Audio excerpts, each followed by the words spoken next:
Hello, welcome. Today we will do something with this HT501 CO2 meter. It's faulty, it's not working. You can see it cannot display the all numbers, only little bit in the corner.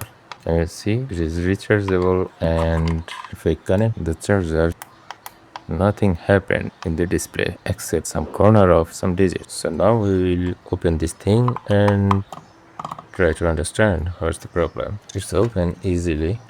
Inside the shell, it has a 18650 cell and something is flashing in here. Also, you can see some light in here too, but there is nothing in the display, and light is everywhere. There is two, you see light, here is also light, and I think this one is some kind of sensor.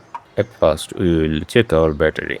3.85, not so good, but it should run this unit. Power button and turn off power, and there is no light.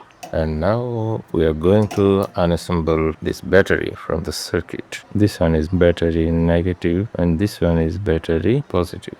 Check the battery again, still 3.8 bar hold. And now I'm going to check this unit with this battery. This one is good battery and it has 4.13 volt. Positive and negative to negative. I need some liquid. Still same issue, no delay. Let's unassemble this main board and see if we can find some remove. This is the display. Backlight is okay, but display shows nothing. The display connected to the board with a zebra connector. Let's examine it under the microscope. Here is a 0 ohms resistor. Let's check it. Okay. Here is also a 0 ohms is okay too. Ohms resistor. Okay. HT1621B. Let's Google it. It's a chip from Holtec Semiconductor. It's a LCD driver. Maybe our display is not working properly because of this chip, maybe.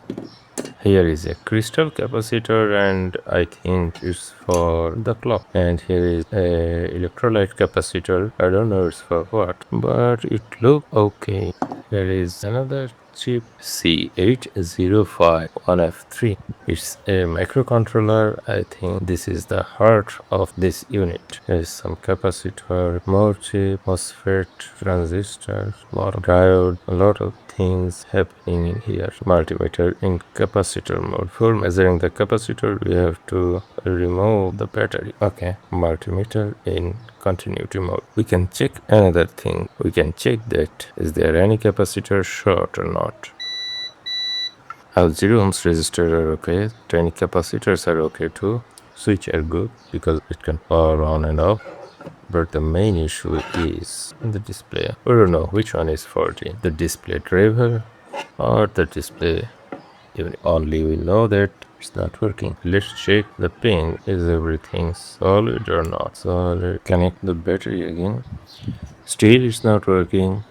Let's desolder the battery and solder the old battery again. We don't want to work with it anymore because it's a complex problem.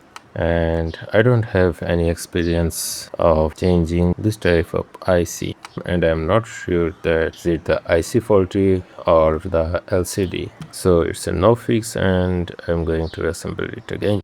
Okay, maybe it is repairable, but because I don't have the display chip, so I cannot repair it now. Thank you for your patience. Thank you for your time. Please subscribe my channel.